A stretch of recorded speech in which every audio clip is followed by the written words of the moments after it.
नमस्कार, KP news 24/7 के bulletin में आप सभी का स्वागत है। मैं हूं पूजा आपके साथ। चलिए सबसे पहले देखते हैं मुख्य समाचार। फरवरी में नई दिल्ली में आयोजित होने वाले इंडिया एआई इम्पैक्ट समिट 2026 की पूर्व तैयारी के तहत चिकबल्लापुर में आयोजित हुआ क्षेत्रीय एआई फ्री समिट।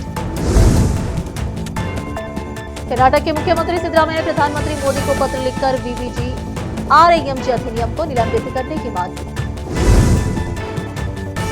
नेतृत्व विवाद पर कर्नाटक के उप मुख्यमंत्री डीके शिवकुमार का बड़ा बयान, बोले 2026 में मुख्यमंत्री बनने की अपनी संभावना पर करेंगे बात। बीएमसी इलेक्शन 2025 के लिए एनसीपी ने जारी की अंतिम लिस्ट। अजित पवार के नेतृत्व में कुल 94 उम्मीदवारों के नाम घोषित।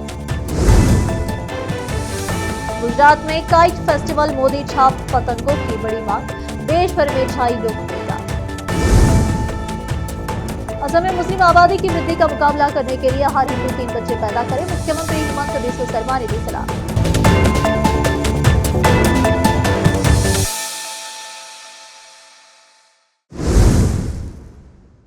अब समाचार विस्तार से। वर्तमान में कृत्रिम बुद्धिमत्ता एआई मानव जीवन में क्रांतिकारी परिवर्तन ला रही है। यदि एआई का प्रभावी और सही तरीके से उपयोग किया जाए तो प्रगति संभव है। तकनीक के इस युग में हमें भी बदलना होगा, खुद को अपडेट करना होगा, अन्यथा मानव पीछे रह जाएगा। यह बात Florida international university Miami America के प्रोफेसर डॉक्टर एस अयंगार ने कही। आगामी वर्ष फरवरी में नई दिल्ली में आयोजित होने वाले इंडिया एआई इम्पैक्ट समिट 2026 की पूर्व तैयारी के तहत शनिवार को शहर के बाहरी क्षेत्र में स्थित नागार्जुन कॉलेज ऑफ इंजीनियरिंग में आयोजित क्षेत्रीय एआई प्री समिट में विशेष अतिथि के रूप में भाग लेते हुए उन्होंने यह विचार व्यक्त किया। डॉक्टर अयंगार ने कहा कि एआई को जिस प्रकार हम उपयोग करना चाहते हैं, उसी प्रकार यदि उसका सही इस्तेमाल किया जाए तो वह हमारे हाथों में एक बड़ी शक्ति बन सकती है। आज एआई मानव जीवन के सभी क्षेत्रों में महत्वपूर्ण परिवर्तन ला चुकी है और आने वाले दिनों में इससे भी अधिक बदलाव देखने को मिलेंगे। इसलिए हमें निरंतर स्वयं को अपग्रेड करते हुए तैयार रहना चाहिए। कार्यक्रम में बोलते हुए एआईसीटीई के निर्देशक डॉक्टर एनएच सिद्धलिंग स्वामी ने कहा कि कोई भी तकनीक मानव द्वारा ही बनाई जाती है और वह मानव से आगे नहीं जा सकती। तकनीकी युग में इसका सही उपयोग आवश्यक है। एआई के आने से रोजगार के अवसर कम हो जाएंगे। यह धारणा सच्चाई से दूर है। यदि हम अपनी क्षमताओं को विकसित करें और नई तकनीकों को अपनाएं तो रोजगार स्वयं हमारे दरवाजे तक आ जाएगा। इस अवसर पर कॉलेज के सीईओ भानु चैतन्य, निर्देशक गोपाल कृष्ण, प्राचार्य डॉक्टर जी तिप्पेस्वामी, क्षेत्रीय एआई प्री समिट के मुख्य संयोजक डॉक्टर लोहित तथा कॉलेज के प्राध्यापक वर्ग उपस्थित थे। चिकबल्लापुर से सलाउद्दीन की रिपोर्ट। देश विदेश और स्थानीय समाचारों के लिए चैनल को लाइक, शेयर और सब्सक्राइब करना ना भूलें। मुख्यमंत्री सिद्धरामैया ने मंगलवार को प्रधानमंत्री नरेंद्र मोदी से महात्मा गांधी राष्ट्रीय ग्रामीण रोजगार गारंटी अधिनियम मनरेगा के स्थान पर लागू किए गए विकसित भारत रोजगार और आजीविका मिशन ग्रामीण बीबीजी रामजी अधिनियम के कार्यान्वयन को स्थगित करने का आग्रह किया। प्रधानमंत्री को लिखे एक पत्र में सिद्धरामैया ने तर्क दिया कि 125 दिनों मनरेगा के तहत 100 दिन की कानूनी गारंटी पूर्ण नहीं थी, क्योंकि यह प्रत्येक राज्य में अधिसूचित क्षेत्रों के लिए केंद्र द्वारा अधिसूचित मानक निधि द्वारा निर्धारित की गई थी। मुख्यमंत्री ने स्पष्ट किया कि यह आवंटन उद्देश्यपूर्ण मापदंडों पर निर्भर करेंगे और कहा कि ये मापदंड कानून में निहित नहीं है, इन्हें किसी भी समय बदला जा सकता है और यदि राज्य सरकारों से परामर्श किए बिना इन्हें अंतिम रूप दिया जाता है तो ये राज्यों और यहाँ तक कि एक ही राज्य के ग्रामीण क्षेत्रों में भी विविध और भिन्न भिन्न आवश्यकताओं को प्रतिबिंबित नहीं करेंगे।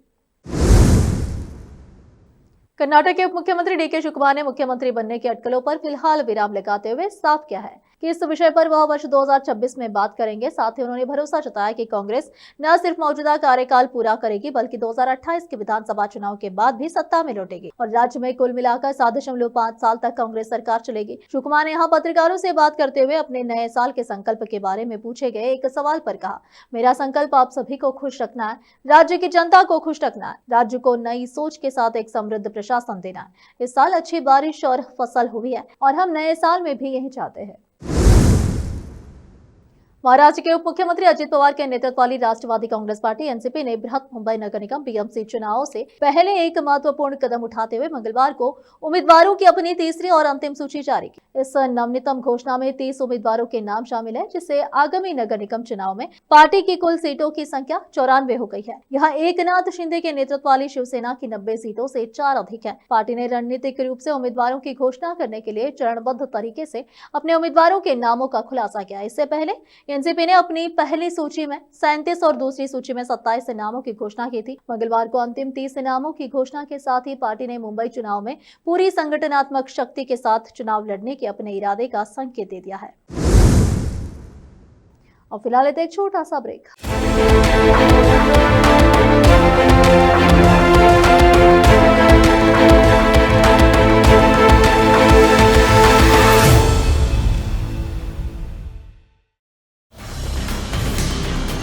हिंदुस्तान के हर कोने में हम हैं मौजूद। 24 घंटे हालात पर गहरी नजर, खबरों से जुड़े चुपते सवालात और आपको दिखाता है धार्मिक, सामाजिक, राजनीतिक, लोकल और इंटरनेशनल न्यूज की सबसे बेहतर कवरेज,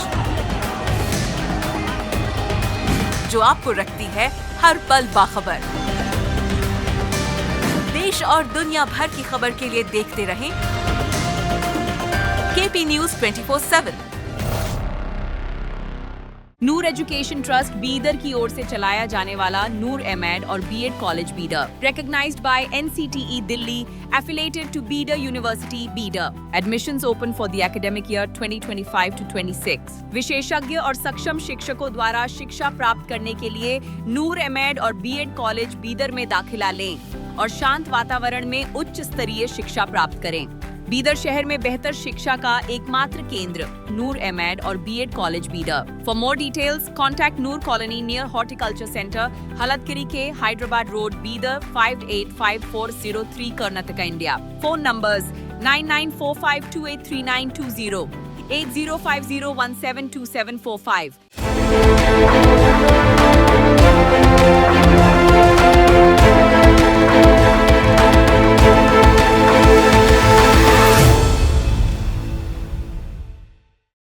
ब्रेक के बाद आप सभी का स्वागत है। आइए देखते हैं देश के अन्य समाचार। गुजरात में संक्रांति पर पतंग उड़ाने की परंपरा सदियों पुरानी है, लेकिन जब मुख्यमंत्री के तौर पर नरेंद्र मोदी ने गुजरात की कमान संभाली थी, तब से इस परंपरा में नया ट्विस्ट आया है। उन्होंने संक्रांति के मौके पर काइट फेस्टिवल शुरू कराया था। पहले जहां इसमें कुछ लोग ही शामिल होते थे, वहीं अब यह अंतर्राष्ट्रीय त्योहार बन चुका है।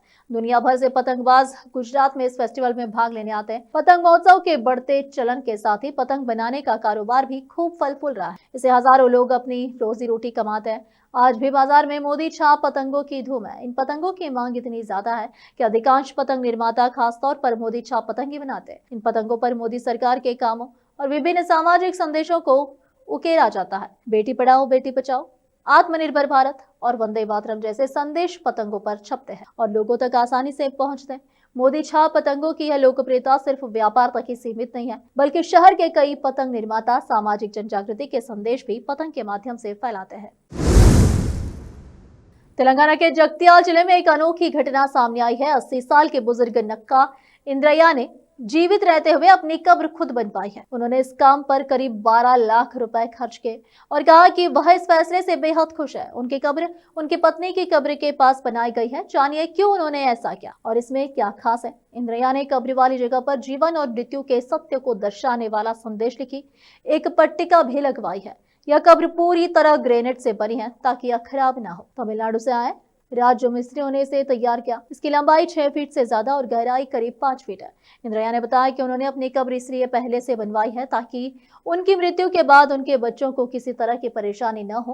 उन्होंने कहा कि मैंने 4-5 घर, एक स्कूल और एक चर्च बनवाया है और अब अपनी कब्र भी मैं बहुत खुश हूँ। इंद्रया ने बताया कि यह जगह उनकी रोजमर्रा की दिनचर्या का हिस्सा बन गई है। वह नियमित रूप से वहां जाते हैं, आसपास की सफाई करते हैं, पौधों को पानी देते और कुछ समय वहां बिताते। उनके मुताबिक यह वह जगह है जहां उन्हें उनकी मौत के बाद दफनाया जाएगा, इसलिए उन्होंने इसे अपनी पसंद के अनुसार डिजाइन किया है। इंद्रया ने कहा कि मृत्यु अटल है और कोई भी व्यक्ति अपने साथ धन दौलत लेकर नहीं जा सकता। उन्होंने अपने जीवन में बहुत संघर्ष किया। पिता की मौत के बाद 10 साल की उम्र में काम करना शुरू किया और 45 साल तक दुबई में कंस्ट्रक्शन सेक्टर में काम किया। कुछ साल पहले पत्नी की मौत के बाद वह अकेले रह गए। 4 बच्चों के पिता इंद्रया ने अपने परिवार में अब तक 9 शादियां करवाई है। उन्होंने कहा कि मौत से डरने की कोई जरूरत नहीं है, हर कोई मरेगा। मुझे पता है कि मैं भी मरूंगा और मुझे यह भी पता है कि मुझे कहाँ दफनाया जाएगा। नववर्ष समारोह के दौरान जहीराबाद कस्बे में कानून व्यवस्था बनाए रखने के लिए पुलिस ने विशेष कदम उठाया है। टाउन एसआई के विनय कुमार ने बताया कि राजमार्गों और सड़कों पर केक काटना प्रतिबंधित है और होटलों एवं रेस्टोरेंट को निर्धारित समय का सख्ती से पालन करना होगा। उन्होंने चेतावनी दी कि समारोह में नशीले पदार्थों या प्रतिबंधित वस्तुओं के सेवन पर कड़ी कार्रवाई की जाएगी। उन्होंने जनता को एपीके फाइलें या संदिग्ध लिंक न भेजने की सलाह दी और फाइलें डाउनलोड न करने की अपील की। उन्होंने सभी से जिम्मेदारी से जश्न मनाने और पुलिस के साथ सहयोग करने का आग्रह किया और नव वर्ष की शुभकामनाएं दी। जहीराबाद से मोहम्मद नेमतुल्लाह की रिपोर्ट। देश विदेश और स्थानीय समाचारों के लिए चैनल को लाइक, शेयर और सब्सक्राइब करना ना भूलें। जहीराबाद विधानसभा हलके के मुगड़मपल्ली मंडप के मडकी गांव से चुने गए के सरपंच अरशद उज़्ज़मा पटेल को उनकी शानदार कामयाबी पर मित्रों और प्रशंसकों की ओर से बधाइयों का सिलसिला जारी है। इस अवसर पर उन्हें शाल और फूल माला पहनाकर सम्मान किया गया। जहीराबाद में उनके घर पर इस सम्मान कार्यक्रम में Noor Patel real estate builder Zaheerabad, Mohammed Rais Murshidabad real estate builder, Mohammed Lahik Kohi real estate builder, Mohammed Latif Mugadampalli वरिष्ठ कांग्रेस नेता रहीम पठान हैदराबाद, सैफ बाबा हैदराबाद और मोहम्मद अकरम अली जहीराबाद शामिल रहे। जहीराबाद से मोहम्मद नेमतुल्लाह की रिपोर्ट। देश विदेश और स्थानीय समाचारों के लिए चैनल को लाइक, शेयर और सब्सक्राइब करना ना भूलें। अब फिलहाल लेते एक और छोटा सा ब्रेक। हिंदुस्तान के हर कोने में हम हैं मौजूद। 24 घंटे हालात पर गहरी नजर, खबरों से जुड़े चुपते सवालात और आपको दिखाता है धार्मिक, सामाजिक, राजनीतिक, लोकल और इंटरनेशनल न्यूज की सबसे बेहतर कवरेज जो आपको रखती है हर पल बाखबर। देश और दुनिया भर की खबर के लिए देखते रहें केपी न्यूज 24/7।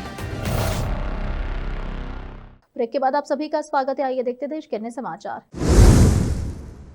असम के मुख्यमंत्री हेमंत बिस्व शर्मा ने मंगलवार को हिंदुओं को सलाह दी कि वे राज्य में मुसलमानों की तुलना में गिरती जनसंख्या वृद्धि को रोकने के लिए यदि संभव हो तो 3 बच्चे पैदा करें। उन्होंने यह भी दावा किया कि यदि हिंदू अधिक बच्चे पैदा नहीं करेंगे तो घर की देखभाल करने के लिए लोग नहीं बचेंगे। उनका यह बयान राज्य में विधानसभा चुनाव से पहले आया है, जिसके अगले साल मार्च अप्रैल में होने की संभावना है। बारपेटा जिले में एक आधिकारिक कार्यक्रम के इतर संवाददाताओं से बात करते हुए शर्मा ने कहा कि अल्पसंख्यक क्षेत्रों में उनकी जन्म दर अधिक है। हिंदुओं में जन्म दर दिन ब दिन कम होती जा रही है, इसलिए वहां अंतर बना हुआ है। वह असम के कुछ निर्वाचित क्षेत्रों में मुस्लिम आबादी में कथित वृद्धि पर पूछे गए एक सवाल का जवाब दे रहे थे। उन्होंने कहा कि इसलिए हम हर हिंदू व्यक्ति से कहते हैं कि आपको 1 बच्चे पर नहीं रुकना चाहिए और कम से कम 2 बच्चे पैदा करने चाहिए। यदि संभव हो तो 3 बच्चे पैदा करें। मुख्यमंत्री ने कहा कि दूसरी ओर मुस्लिम लोगों को यह सलाह दी जाती है कि वे 7 से 8 बच्चे पैदा न करें और अपनी संतान की संख्या कम रखें। उन्होंने दावा किया कि हम हिंदुओं से थोड़े अधिक बच्चे पैदा करने के लिए कहते हैं, अन्यथा घर की देखभाल करने वाला कोई नहीं होगा।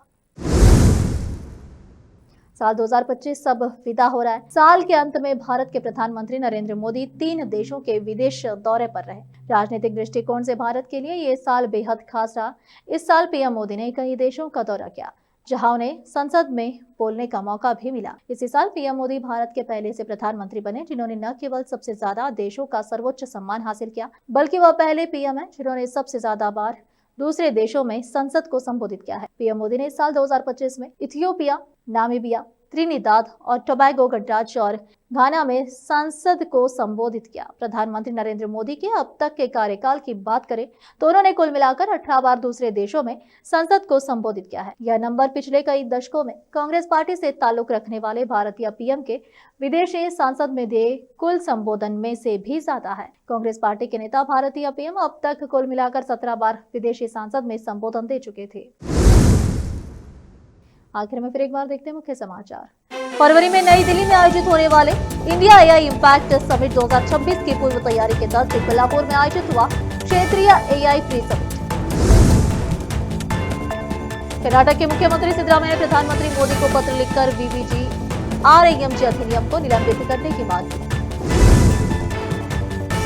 नेतृत्व विवाद पर कर्नाटक के उप मुख्यमंत्री डीके शिवकुमार का बड़ा बयान, बोले 2026 में मुख्यमंत्री बनने की अपनी संभावना पर करेंगे बात। बीएमसी इलेक्शन 2025 के लिए एनसीपी ने जारी किया अंतिम लिस्ट। अजित पवार के नेतृत्व में कुल 94 उम्मीदवारों के नाम घोषित। गुजरात में काइट फेस्टिवल, मोदी छाप पतंगों की बड़ी मांग, देश भर में छाई लोकप्रियता। असम में मुस्लिम आबादी की वृद्धि का मुकाबला करने के लिए हर हिंदू 3 बच्चे पैदा करें, मुख्यमंत्री हेमंत बिस्व शर्मा ने दी सलाह।